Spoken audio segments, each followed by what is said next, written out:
Welcome to Whispers of the Night. In today's episode, we journey to the Hampshire countryside in September 1934, where beneath the torchlight of an autumn evening, a wealthy collector unveils her most prized possession, a rare Amore leopard caged in gold.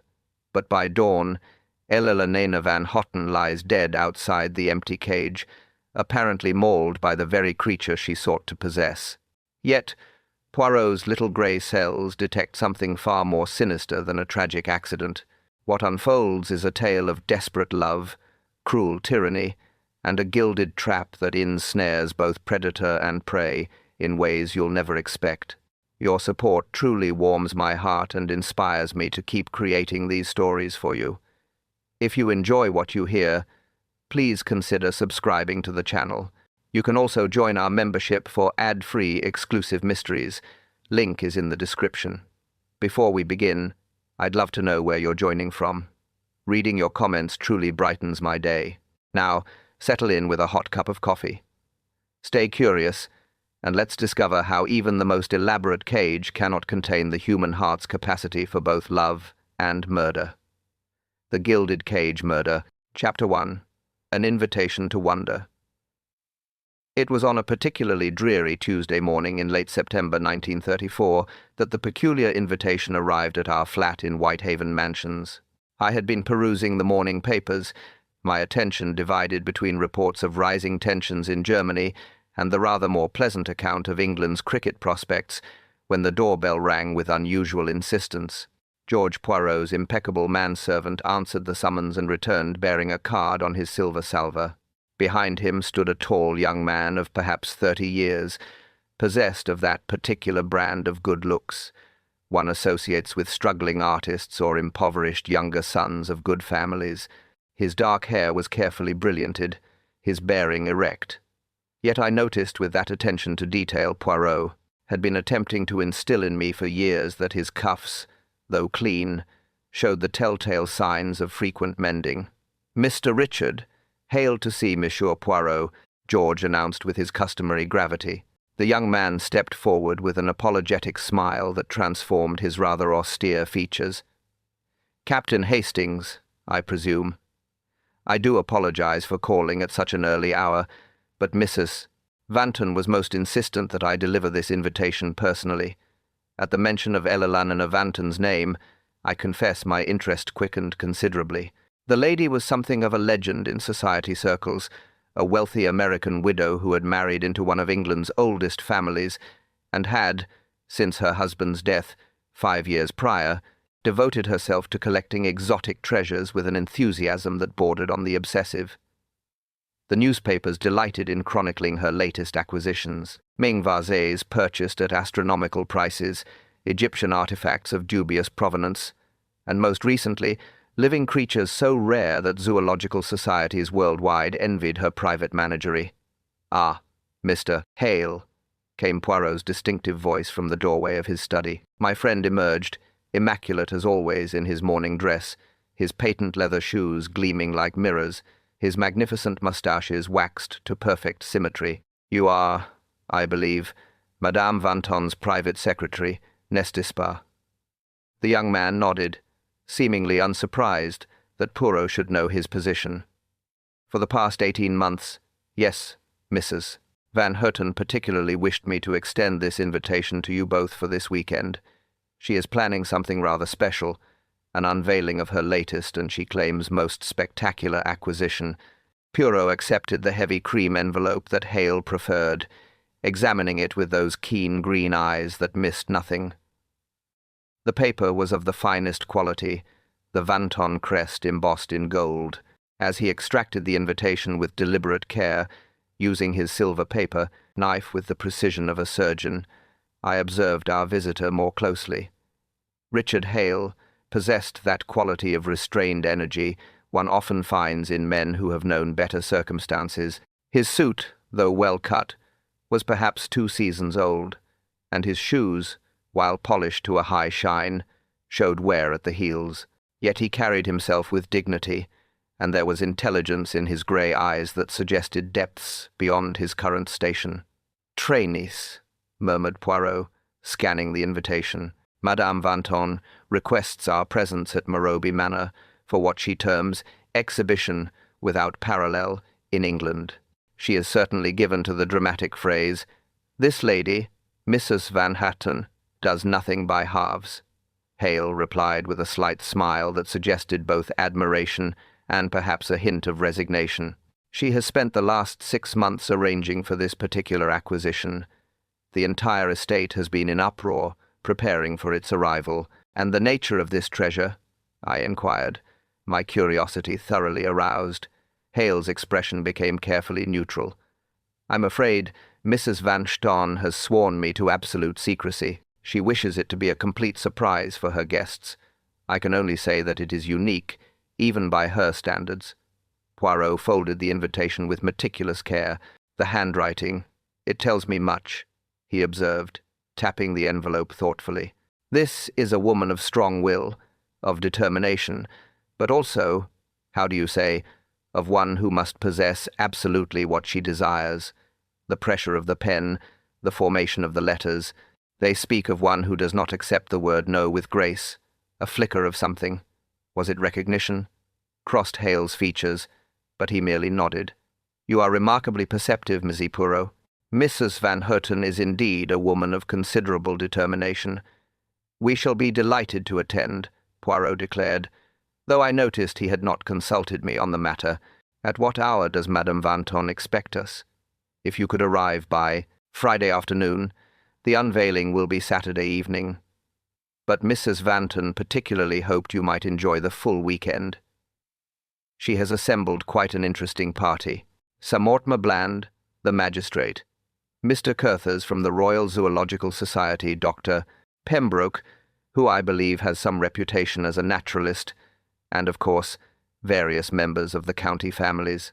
After Hale had departed, promising to inform his mistress of our acceptance, I turned to Poirot with some amusement. "I say, Poirot, you accepted rather quickly. I had thought you despised country house parties." My friend was standing by the window, watching as Hale's modest Austin 7 pulled away from the curb. "Moshe Hastings, did you not observe the most interesting aspect of our young visitor?" "He seemed a decent enough fellow," I replied. "Bit down on his luck, perhaps, but well-mannered. Precis of good family. The bearing, the accent, they tell us this, reduced to serving as secretary to a wealthy woman. And yet, notice how he speaks of his employer with respect, but also with something else. A man who knows secrets, perhaps, a man who sees much but must say little. Surely you're not suggesting anything improper?" Poirot turned from the window, his eyes twinkling with that particular light I had learned to recognize over our years of friendship. "I suggest nothing, my friend. But when a woman of Eleanor Vanha's temperament invites Hercule Poirot to witness her greatest triumph, one must ask oneself why she does not know me personally. We have never met. Yet she sends her secretary with a personal invitation. Securio, is it not?" The journey to Marrowby Manor that Friday proved pleasant enough, the Hampshire countryside resplendent in its autumn colours. As our hired car turned through the imposing gates of the estate, I caught my first glimpse of the Vanton domain, a Georgian manor house of honey-cold stone, its windows catching the afternoon sun like sheets of gold. But it was not the house that captured my immediate attention. There, on the great lawn that swept down from the eastern terrace, stood a structure that seemed to belong more to a tale from the Arabian Nights than to the English countryside. It was a cage, but what a cage! Enormous, perhaps 30 feet square and 20 feet high, its bars apparently covered in gold leaf that glinted in the sunlight. Heavy canvas draped the entire structure, concealing whatever lay within. "Nondo," exclaimed Poirot softly. "Madame Vanton. She does indeed do nothing by halves." As we drew nearer, I could see workmen making final adjustments to what appeared to be an elaborate lighting system surrounding the cage. Others were laying paths of red carpet from the house to the structure. Whatever Elena Vanton intended to unveil, she clearly meant to do so with maximum theatrical effect. Our car pulled up before the main entrance, where Richard Hale stood, waiting to greet us, and I found myself wondering what manner of creature could possibly warrant such an elaborate and golden prison. The weekend, I reflected, promised to be far from ordinary. Chapter 2. The Gathering of Treasures. The afternoon following our arrival at Marrowby Manor afforded me ample opportunity to observe the curious dynamics of Mrs. Vanton's household. Having been shown to our rooms, Poirot had been given the blue suite with its perfect symmetry that pleased him enormously, whilst I occupied the adjacent green room. We descended for tea at 4 precisely. The drawing-room into which we were ushered was a testament to Eleanor Vanton's inquisitive nature. Every surface bore evidence of her collecting passion. Jade figurines from the Orient jostled for space with pre-Columbian gold artifacts, whilst the walls displayed an eclectic mixture of old masters and primitive masks that would have given any museum curator apoplexy. The effect was overwhelming rather than tasteful, suggestive of wealth deployed without restraint or particular discernment. Our hostess presided over the tea service from a throne-like chair of carved ebony that seemed to have originated in some Bavarian castle. Eleanor Vanton was a woman of perhaps 50 years, though her expertly tinted or hair, carefully applied cosmetics suggested a desperate battle against the encroachment of age.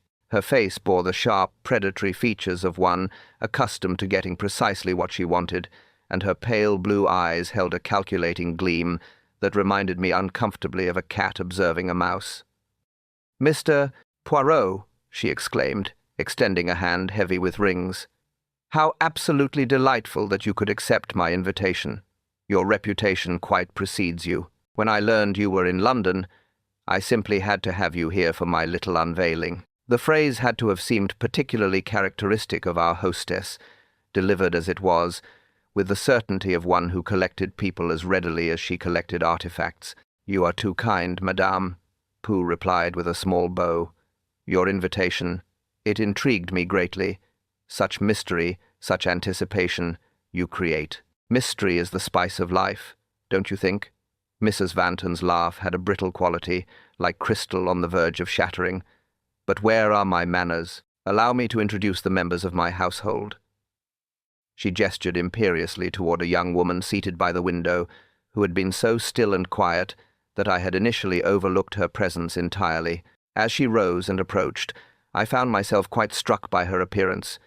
She possessed that particular type of beauty that speaks of good breeding fallen on difficult times, refined features, intelligent, dark eyes, and an air of quiet dignity that her simple afternoon dress could not disguise. "This is my companion, Miss Sophia Lamb. Quite indispensable, aren't you, my dear?" The words were ostensibly affectionate, but something in Mrs. Van Hoton's tone suggested a proprietorial satisfaction that made me uncomfortable. Miss Leam's response was measured, her voice low and cultured. "You're very kind, Mrs. Vanton." She turned to us with a smile that didn't quite reach her eyes. "It's a pleasure to meet you both. Mrs. Vanton has spoken of little else but your visit for days." As she returned to her seat, I noticed Richard Hale entering the room with a tea tray, having apparently assisted the butler with the service. The look that passed between him and Miss Leam was so brief that I might have imagined it. Yet Poirot, I observed, had noticed it, too. His eyes, those penetrating green eyes that missed nothing, followed the young secretary as he sat down the tray with practised efficiency. "Ah, Richard, Mrs." Vanton said, her tone shifting to one of casual command. "Do ensure that the lighting arrangements for tomorrow evening are complete. I want everything to be absolutely perfect. The impact must be unforgettable. Of course, Mrs. Vanton, the electricians assure me everything will be ready. It had better be. I'm paying them enough." She turned back to us with that brittle smile. "One cannot trust these local workmen, you know. They require constant supervision. Sophia, pour the tea, would you? And do try not to spill it this time." The casual cruelty of the remark was delivered with such practised ease that it was clear this was a common occurrence. Miss Lamb's cheeks coloured slightly, but she performed her duty with steady hands. As she passed me my cup, I noticed a faint mark on her wrist, a scratch, perhaps, partially hidden by her sleeve. "You have assembled quite a party for tomorrow's unveiling," Poirot observed, accepting his tea with a gracious nod to Miss Leam. "Oh, yes, quite the gathering," Mrs. Vanton replied with satisfaction. So Mortimer Bland will be joining us this evening. Such a tedious man, but one must invite the local magistrate to these affairs.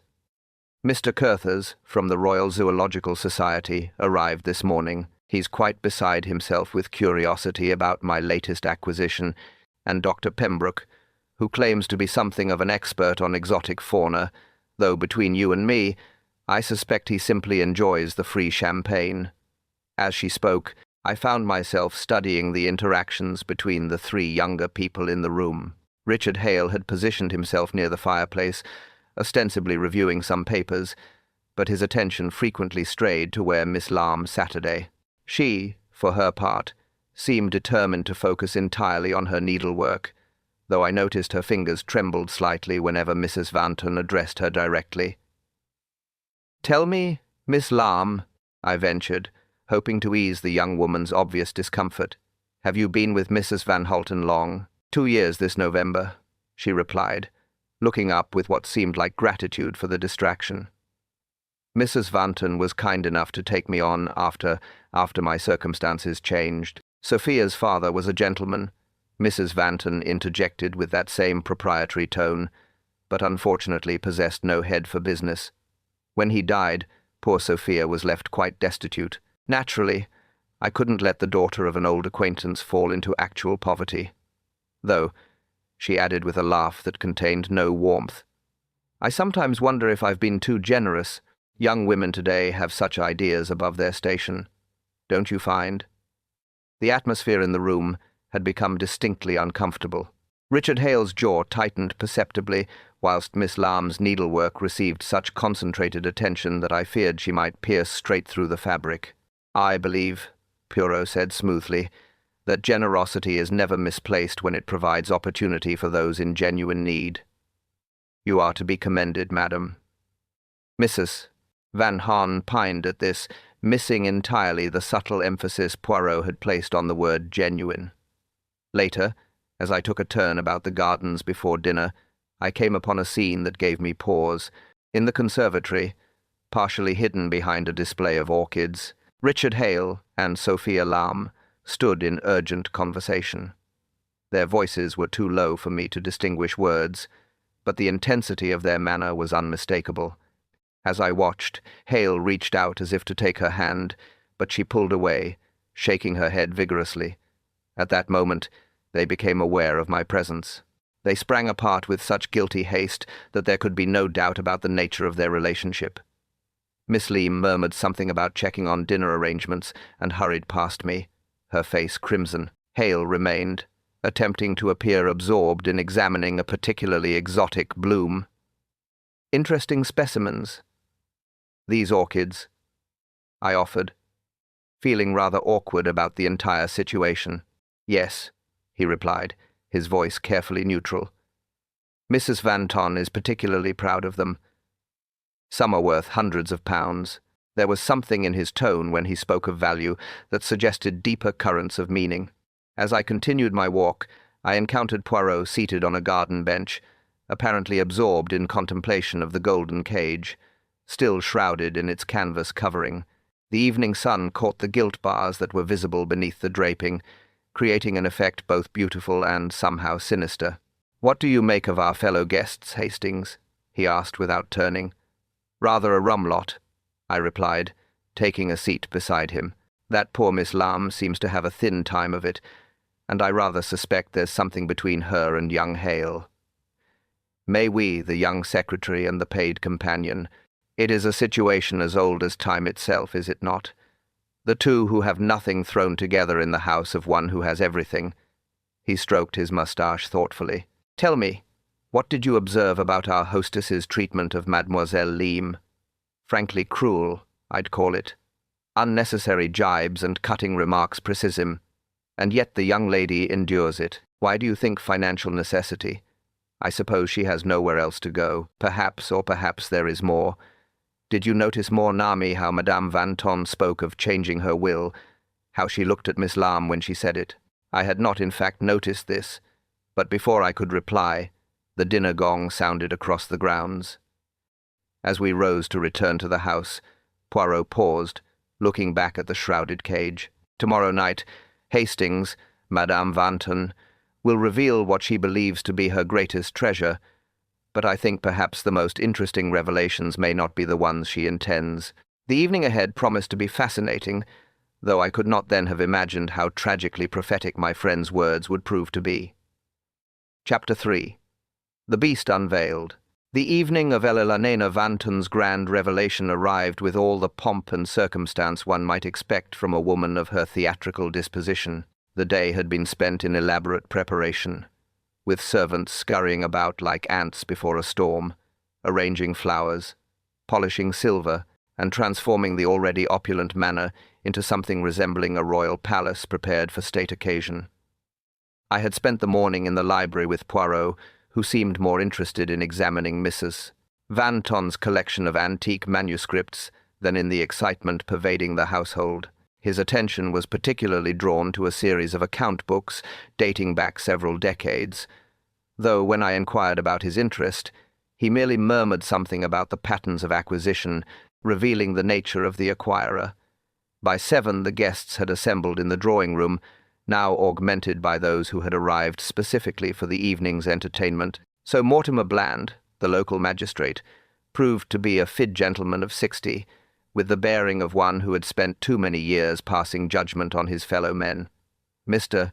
Curthers from the Royal Zoological Society was a slight, nervous individual who could not seem to keep his hand still, whilst Dr. Pembroke fulfilled Mrs. Van Harten's assessment by helping himself liberally to the champagne whilst expounding on his experiences in India. Our hostess had outdone herself in matters of personal presentation. She descended the grand staircase in a gown of midnight blue silk that must have cost a small fortune, her throat and wrists ablaze with diamonds that caught the light with every movement. The effect was magnificent, if somewhat overpowering, rather like observing a fireworks display at uncomfortably close quarters. "My dear friends," she announced, her voice carrying that particular quality of forced gay that suggested careful rehearsal, "tonight you shall witness something that no private collector in England, indeed in Europe, can boast. What I am about to show you represents not merely acquisition, but conquest, the triumph of determination over impossibility." Miss Lamb stood near the French windows, dressed in a simple evening gown of pale green that, despite its modest cut, somehow emphasized her natural grace. I noticed Richard Hale's eyes frequently straying in her direction, though he maintained his position by the door, ostensibly ensuring that all arrangements were proceeding smoothly. "Before we venture outside," Mrs. Vanton continued, "I must impress upon you the extraordinary nature of what you are about to see. Mr. Curthers, perhaps you would care to explain the significance." The zoologist cleared his throat nervously. "Well, yes. The creature Mrs. Vanton has acquired is quite simply one of the rarest animals on our planet. Fewer than 50 are believed to exist in the wild, and perhaps a dozen in captivity worldwide. The acquisition of such a specimen by a private collector is unprecedented." "Unprecedented," Mrs. Vanton repeated with satisfaction, savouring the word like fine wine. "I do so enjoy being unprecedented." As she led us through the French windows onto the terrace, I observed Poirot watching our hostess with that particular intensity that suggested his little grey cells were actively engaged. The illuminated gardens stretched before us, and there at their centre stood the golden cage, still shrouded, but now surrounded by blazing torches that created an almost pagan atmosphere of ceremony. "Richard," Mrs. Vanton commanded, "ensure that everyone has champagne. This moment demands a toast." As Hale supervised the servants distributing glasses, I noticed an interesting detail. His familiarity with the cage's mechanisms was evident as he checked various locks and fastenings with practiced ease. When Mrs.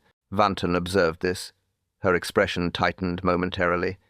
"You seem quite expert with my cage, Richard," she observed, her tone deceptively light. "You instructed me to oversee every detail of its construction, Mrs. Vanton," he replied evenly. "I merely wished to ensure everything was secure for your presentation. How conscientious of you, though I sometimes wonder if you take rather too much interest in my possessions." Her gaze flickered meaningfully toward Miss Leam as she spoke, and I saw the young woman's gloved hands clench involuntarily. The gathering had now assembled in a semicircle before the cage, the torchlight casting dramatic shadows across expectant faces. Mrs. Vanton stood before us like a high priestess, about to perform some ancient ritual. "Ladies and gentlemen," she proclaimed, "I present to you the crown jewel of my collection, a living treasure worth more than most men will earn in a lifetime. Behold, the Amma leopard." With a theatrical gesture, she signaled to the servants, who began pulling away the canvas covering. The revelation was gradual, deliberate, designed to build anticipation to an almost unbearable pitch. First, the lower bars became visible, their golden surface gleaming in the torchlight. Then gradually, the occupant of this gilded prison was revealed. The gasps from the assembled company were entirely justified. The creature that paced behind those golden bars was magnificent beyond description. The Amma leopard moved with a fluid grace that seemed almost supernatural, its pale coat marked with distinctive rosettes that appeared to shift and change in the flickering light. Its eyes, when they fixed upon us, held an intelligence that was both beautiful and terrible. "Magnificent," breathed Dr. Pembroke, for once seeming genuinely impressed, rather than merely inebriated. "Extraordinary," agreed Sir Mortimer, though his legal mind immediately added, "I trust all the proper permits were obtained." "Naturally, Mrs." Van Harten replied, though something in her tone suggested she found such mundane considerations beneath her. "Cost me a fortune in bribes. I mean administrative fees, but everything is perfectly legal." As we stood transfixed by the sight of this rare and beautiful creature, I became aware of the complex emotional undercurrents flowing through our gathering. Mr. Curthers was practically vibrating with scientific excitement, already muttering about behavioral studies and breeding programs. Sir Mortimer maintained his expression of official approval, whilst privately, I suspected, calculating the creature's value. Dr. Pembroke had helped himself to another glass of champagne, and was regaling anyone who would listen with tales of tigers he had encountered in the Punjab. But it was the reactions of the household members that proved most intriguing. Richard Hale stood slightly apart, his expression unreadable as he watched the leopard pace. Miss Leam had moved closer to the cage, seemingly mesmerized by the creature's beauty, and I noticed her slowly pulling off her silk gloves, as if the evening had grown too warm. "Such a beautiful prison," she murmured so quietly that I doubt anyone but myself heard her. Mrs. Vanton, meanwhile, stood before her acquisition with an expression of pure, possessive triumph. "He's mine," she announced, as if anyone might dispute the fact. "The only privately owned Amur leopard in Western Europe. There are collectors who would kill for such a prize." The unfortunate choice of words would return to haunt me later, but at that moment Poirot stepped forward, his interest apparently piqued. "Tell me, madame," he said, examining the cage with professional interest. "Such an elaborate security system you have installed. The locks, they are quite unique, n'est-ce pas? 3 separate locking mechanisms," Mrs. Vanton replied proudly. "The main lock requires a key that never leaves my possession. The secondary locks are combination-based, and only Richard and I know the sequences." "Most prudent," Poirot observed. "And the cage itself, it is strong enough to hold such a powerful creature." "The bars are reinforced steel beneath the gold leaf," Richard Hale interjected, his professional pride evident. "The base is concrete, sunk 3 feet into the ground. Nothing short of dynamite could breach it." As the evening wore on, and the guests gradually returned to the house, drunk on champagne and spectacle, I lingered with Poirot by the cage. The leopard had ceased its pacing and now lay watching us with those remarkable eyes. "What do you think of our hostess's triumph?" I asked. "I think," Poirot replied slowly, "that Madame Vanha has created something very beautiful and very dangerous. But whether the danger lies within the cage or without, that Mayor Hastings remains to be seen." Later, as I prepared for bed, I stood at my window overlooking the gardens. The torches had been extinguished, but moonlight illuminated the golden cage where the leopard continued its restless pacing. There was something deeply unsettling about the sight, that magnificent wild creature trapped within bars of gold, a living trophy to one woman's inexhaustible appetite for possession. I could not then have imagined that by dawn the cage would stand empty and its owner would lie dead, apparently torn apart by the very creature she had sought to possess. The golden cage, I would learn, had indeed been a prison, but not merely for the leopard. Chapter 4. Blood in the morning. The morning of Sunday, the 23rd of September, dawned with that peculiar quality of light that presages catastrophe, though naturally one only recognizes such portents in retrospect. I had risen early, troubled by uneasy dreams that seemed to feature the restless pacing of a caged creature, and decided upon a morning constitutional through the grounds before the household properly stirred. The dew still lay heavy upon the lawns as I made my way through the French windows, the same through which we had passed in such high spirits the previous evening. The air held that crystalline quality particular to autumn mornings, when summer's warmth battles against winter's approaching chill, creating a delicate equilibrium that seems to suspend time itself. It was then that I heard it, a scream of such primal terror that it seemed to rend the very fabric of the morning's peace. The sound emanated from the direction of the golden cage, and I found myself running toward it with a speed I had not achieved since my military days, my heart pounding with inexplicable dread. The scene that confronted me shall remain etched upon my memory until my dying day. Old Jeffers, the head gardener who had served the estate for 30 years, stood transfixed with horror, his weathered face drained of all color. Before him, just outside the golden cage, lay what had once been Elelana Vanton. The brutality of the sight was beyond immediate comprehension. Our hostess, who mere hours before had stood in triumphant possession of her rare prize, now lay crumpled upon the blood-soaked grass, her midnight blue gown torn to ribbons, her throat bearing wounds that could only have been inflicted by powerful claws and terrible teeth. Most horrifying of all, the cage door stood open, its elaborate locks hanging useless, and the armor leopard was nowhere to be seen. Dear God, I breathed, my medical training from the war automatically asserting itself as I knelt beside the body, though it was immediately apparent that nothing could be done. Death had been neither swift nor merciful. "The beast," Jeffers stammered, his voice barely above a whisper. The cage were open when I came to check the grounds. She were just lying there, and the creature gone. Within moments, it seemed the household had been roused. Richard Hale appeared, still in his dressing gown, his face registering shock that seemed entirely genuine. Mrs. Vanton, but how? The locks. Miss Leam arrived shortly after, took one look at the scene, and promptly fainted into Hale's arms, a reaction that, under the circumstances, seemed entirely justified. As he carried her back toward the house, I noticed with my now sharpened observation that despite her swoon, she clutched something tightly in her right hand. Poirot emerged from the house with his usual deliberate pace, fully dressed despite the early hour, his patent leather, shoes picking their way carefully across the dew-laden grass. His expression as he surveyed the scene was grave, but not, I noticed, entirely surprised. "Mon Dieu," he murmured, though the exclamation seemed more contemplative than shocked. "Hastings, if you would be so good as to ensure no one approaches closer. We must preserve the scene until the authorities arrive." As I took up my position to guard the approach, Poirot began his examination with that methodical precision I had observed so many times before. He studied the body from various angles without touching it, then turned his attention to the cage itself, paying particular attention to the locks in the door mechanism. "Most curious," he said, producing his magnifying glass. "Observe, Hastings, these scratches upon the lock. Fresh, you see, the metal shavings still bright. And here upon the ground," he indicated a patch of earth near the cage door.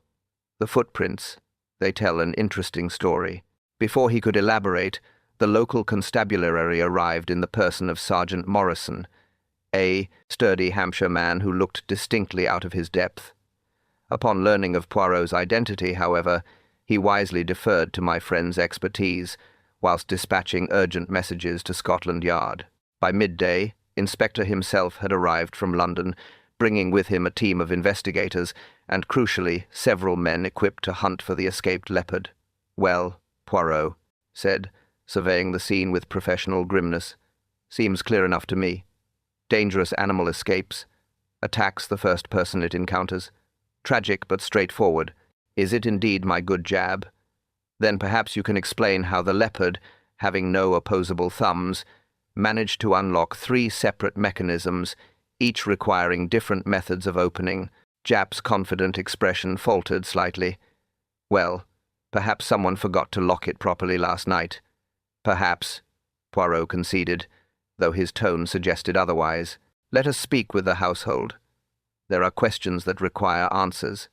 The interviews that followed revealed a tapestry of alibis that seemed on the surface entirely satisfactory. Richard Hale claimed to have been in his room from midnight onward, reviewing accounts, as was his habit when unable to sleep.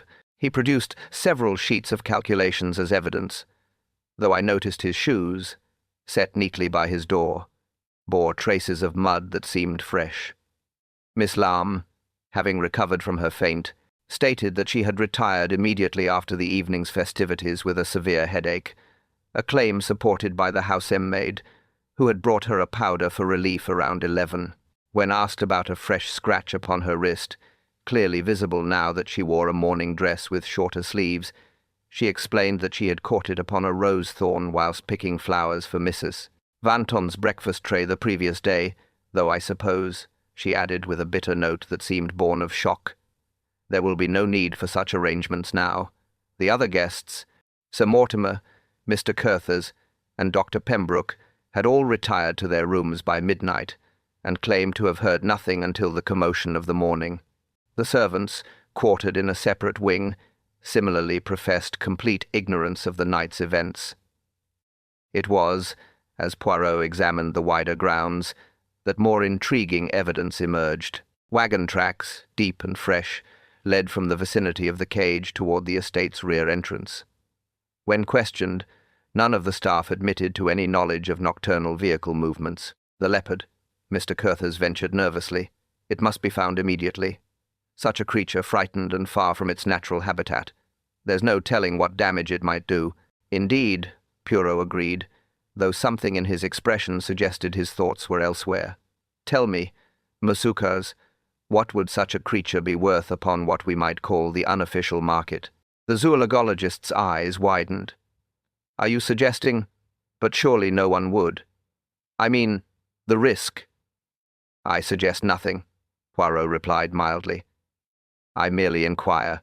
Well, to the right buyer, a private collector in America, perhaps, or certain individuals in the Orient, such a creature might fetch 20,000, possibly more. A collective gasp arose from those assembled. It was a fortune by any measure, enough to transform the fortunes of anyone clever and desperate enough to acquire it. As the afternoon wore on, and search parties scoured the Hampshire countryside for any sign of the leopard, Poirot continued his meticulous examination of the evidence. He paid particular attention to a piece of torn silk found caught upon the cage door, a delicate fabric that appeared to have come from an evening glove. Curious, he murmured, showing it to me privately. This silk, it is of excellent quality, the kind worn by a lady to a formal occasion. Yet Madame Vanton's gloves, they remain intact upon her hands. The implications of this observation were not lost upon me. Yet before I could respond, a shout arose from one of the search parties. They had discovered something, though not what we expected. A tarpaulin hidden in the underbrush, bearing unmistakable traces of animal fur and a distinctive ski. As evening approached, and the house settled into an atmosphere of shocked mourning, punctuated by fear of the beast that might still lurk nearby, I found myself profoundly unsettled. The tragic death of Eleanor Vanton was horrible enough, but the growing certainty that we were dealing with something far more sinister than a simple animal escape made the situation infinitely more disturbing. Chapter 5. The Gilded Trap. The atmosphere in the library of Ashwood Manor had taken on that peculiar quality of heightened tension that precedes the resolution of all great mysteries. As I took my accustomed place slightly behind and to the right of Poirot, I could not help but reflect upon the curious chain of circumstances that had brought us to this moment of revelation. The assembled company, each nursing their own private anxieties and suspicions, awaited my friend's pronouncement with the barely contained nervousness of defendants awaiting a verdict. Hercule stood before the ornate marble fireplace, his small figure somehow commanding the entire room through sheer force of personality. The firelight cast dancing shadows across his egg-shaped head, and his green eyes held that particular gleam I had learned to recognize over our years of association.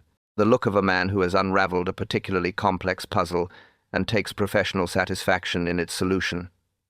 "Miami," he began, his precise foreign accent lending additional gravity to his words. "We find ourselves confronted with a crime of remarkable cunning and desperate passion, the death of Elena Vanton. It was not, as our good inspector initially believed, a tragic accident involving an escaped wild animal. No, it was murder, most deliberate, concealed beneath layers of misdirection, as carefully constructed as the gilded cage itself."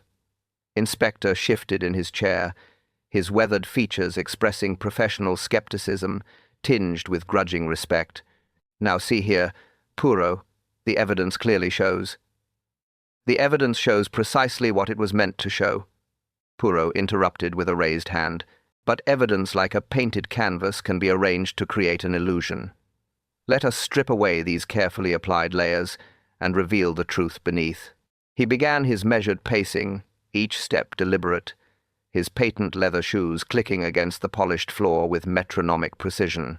Richard Hale, I observed, followed these movements with the fixed attention of a man watching his doom approach, whilst Miss Lamb sat with her hands folded in her lap, her knuckles white with tension. First, we must consider the supposed escape of the leopard.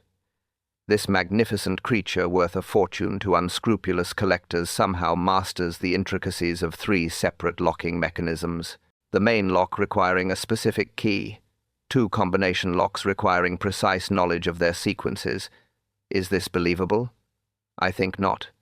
Mr. Carruthers, the zoologist, ventured tentatively. "While I admit it seems unlikely, we cannot entirely discount. But we can discount it entirely when we discover that one of the combination locks was found secured after the supposed escape." Poirot continued smoothly. "What manner of leopard, having achieved its freedom, pauses to relock its prison door? This detail alone tells us that human hands, not animal cunning, opened that cage." The revelation rippled through the assembled company like a stone cast into still water.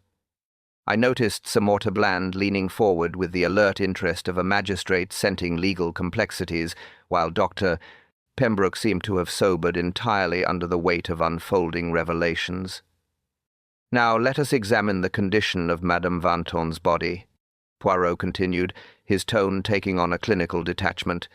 "Yes, there were claw marks terrible to observe, but beneath these wounds, almost concealed by the violence of the apparent mauling, were bruises of a different nature, bruises that told of human fingers pressed against a throat, of strangulation accomplished before the leopard's claws ever touched the victim."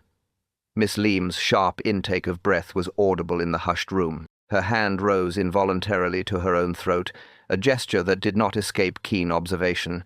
"The timing, it is crucial," he elaborated. "Madame Vanton's habit of walking in her gardens at dawn was known to all members of the household. Someone who understood this routine, who could predict with certainty when she would pass by the cage, orchestrated this elaborate deception. But who possessed such intimate knowledge?" He paused before the torn silk fragment, now displayed upon a side table like a museum exhibit. "This piece of evidence troubled me greatly. Silk of the finest quality from an evening glove caught upon the cage door, yet Madame Vanton's gloves remained intact. Miss Lamb, when I had your gloves examined, we discovered a repair to the right hand, a mending done with admirable skill, but not quite matching the original thread." The young woman's composure finally cracked. "I can explain. Misattainment. You can explain. You were there at the cage during the crucial hours when the murder was committed. The scratch upon your wrist attributed to a rose thorn. Yet the gardener confirms no roses were cut from Madame's breakfast tray yesterday. These small discrepancies, they accumulate like grains of sand, eventually forming a mountain of doubt." Poirot turned his attention to Richard Hale, who had remained frozen throughout this recitation. "Monsieur Hale, your expertise with the cage was remarked upon by all. You supervised its construction, understood every mechanism, possessed knowledge of the combinations. The mud upon your shoes discovered when you claimed to have been in your room reviewing accounts, a curious contradiction, would you not agree? Furthermore, Poirot produced a small notebook with a flourish. Your private records reveal debts that would destroy a man of your position. But more damning still are these communications with certain individuals known to trade in exotic animals without troublesome questions about provenance. A leopard worth £20,000 sufficient to transform 2 lives bound by poverty and desperate love. The word love hung in the air like an accusation. I watched as Hale and Miss Leam unconsciously turned toward each other, their carefully maintained distance crumbling under the weight of exposed truth. You conspired together, Poirot continued relentlessly, united by your feelings for one another, and your mutual desperation to escape Madame Vanton's tyranny, her cruelty toward you both, her mockery of your attachment, her announcement that Miss Lamb would receive nothing in her will. These grievances festered until murder seemed the only solution. The plan was ingenious in its conception. Strangle Madame Vanton during her morning walk, inflict post-mortem wounds, suggesting an animal attack, release the leopard briefly to establish its presence outside the cage, then spirit it away in a prepared vehicle for later sale to your criminal associates. The fortune from its sale would finance your escape and new life together. Sir Mortimer intervened with legal precision. The wagon tracks discovered leading from the estate. Exactement, the vehicle used to transport the leopard to a temporary hiding place, awaiting transfer to buyers who ask no questions about the sudden availability of such a rare creature. The tarpaulin found in the undergrowth bore traces of the animal's presence, fur, the distinctive scent. Every detail of the plan had been meticulously arranged. Poirot paused, allowing the full weight of his deductions to settle upon the room, but no crime, however carefully planned, is without its flaws. The torn glove was your undoing, that single thread of silk that connected you inexorably to the scene. The silence that followed was profound, broken only by the crackling of logs in the fireplace. Then, with a sound that was part sob, part sigh of defeat, Sophia Leam began to speak. She was cruel, she whispered, so unspeakably cruel, every day reminding me of my dependence, mocking my feelings for Richard, dangling the possibility of inheritance, only to snatch it away with casual cruelty. That doesn't justify murder, interjected sternly. No, Poirot agreed sadly. It does not, but it explains how 2 people driven by desperation and what they believed to be love could construct such an elaborate deception. Richard Hale finally found his voice, though it emerged hollow and defeated. The leopard is safe. We never intended to harm it. It's in a warehouse near Southampton, awaiting shipment. We thought, we believed we could build a new life. Instead, Poirot observed with genuine melancholy, you built for yourselves a different cage, one from which there is no escape. Inspector rose to perform his duty, summoning his constables with practiced efficiency. As the lovers were led away, their dreams of freedom forever shattered, I found myself profoundly affected by the tragedy of it all. Ellen Vanton's death was horrible, yet the waste of 2 young lives driven to such extremity by circumstances seemed equally tragic. Poirot stood by the window, watching as the police vehicles departed into the autumn evening, his expression thoughtful and tinged with that sadness that always accompanied the resolution of cases involving crimes of passion rather than calculation epilogue. 2 weeks had passed since the dramatic denim at Marrowby Manor, and I found myself once more ensconced in the familiar comfort of our flat in Whitehaven Mansions. The autumn rain droomed against the windows with that peculiarly English persistence that suggests winter's approach, whilst Poirot sat arranging and rearranging his collection of newspaper cuttings relating to the case with the meticulous precision that characterized all his activities. The fate of Richard Hale and Sophia Leam had been sealed with surprising swiftness. Both had pleaded guilty at the magistrate's hearing, sparing themselves and the county the spectacle of a sensational trial. Hale received a sentence of death, later commuted to life imprisonment upon appeal, whilst Miss Lamb, her role deemed secondary despite the evidence of her active participation, was sentenced to 15 years hard labor. The disparity in their sentences struck me as both merciful and cruel. Merciful in recognizing degrees of culpability, cruel in ensuring their permanent separation. "You seem troubled, mon ami," Poirot observed, not looking up from his careful arrangement of the clippings. "The case? It distresses you still." "I cannot help but reflect," I replied, setting aside my evening paper upon how differently it might have ended. Had Elena Vanton shown even a modicum of kindness to those in her power, had she not wielded her wealth like a weapon of control? "Ah, but that is to wish for human nature to be other than it is," Poirot interrupted gently. Madame Vanton collected people as she collected her artifacts as possessions to be displayed, controlled, owned. Absolutely. The leopard in its golden cage was merely the most honest expression of her philosophy. The Amma leopard itself had enjoyed a happier fate than its human captives. Retrieved unharmed from the Southampton warehouse, where the conspirators had hidden it, the magnificent creature had been transferred to the London Zoo, where Mr. Curthers assured us it would receive proper care and contribute to crucial breeding programs. I had visited it there just yesterday, finding it prowling a spacious enclosure that, while still captivity, seemed paradise compared to its golden prison. "What troubles me most," I continued, watching the rain streak down the window panes, "is how thoroughly I misjudged them both. I found Miss Lamb charming, sympathetic even, and Hale seemed such a decent fellow despite his reduced circumstances. But they were decent people, Hastings, driven to an indecent act. That is the true tragedy. Not that villains committed murder, but that ordinary people pushed beyond endurance transformed themselves into killers. The capacity for such transformation, it exists within us all, given sufficient pressure and desperation."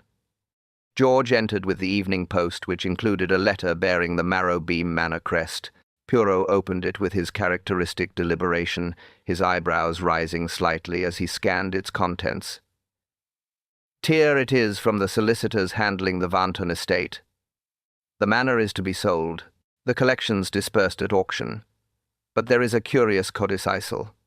Apparently, Madame Vanton had just 1 week before her death added a provision, leaving a small annuity to Miss Lamb after all. Not a fortune, but sufficient for modest independence. The irony, it is almost too perfect.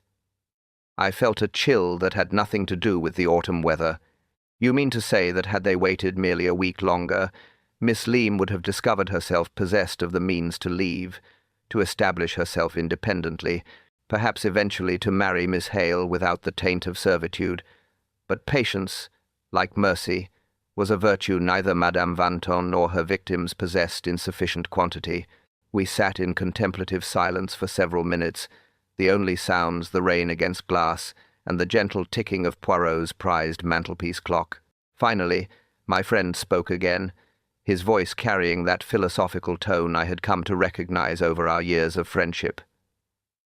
"You know, Hastings, I have observed many cages in my career, some made of iron, some of gold, some constructed from obligation and dependence rather than metal. But the most escape-proof prisons are those we build for ourselves from our own choices, our own passions, our own inability to see beyond the bars of immediate circumstance." He rose, moving to straighten an infinitesimally crooked picture frame with the satisfaction of one imposing order upon chaos.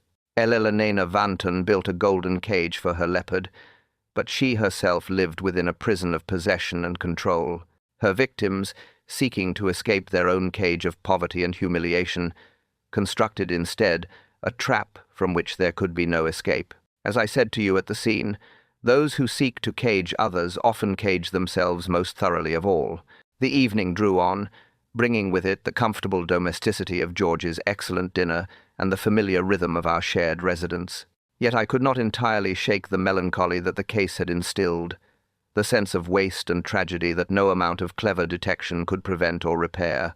Justice had been served, order restored, yet the cost in human potential seemed almost too heavy to bear. And so our tale concludes in the rain-swept comfort of Whitehaven Mansions, where Poirot has once again demonstrated that even the most elaborate deception cannot escape the penetrating gaze of his little grey cells.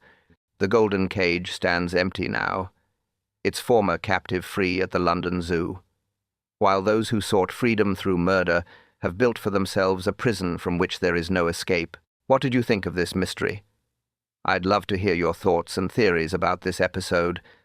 Let me know in the comments below.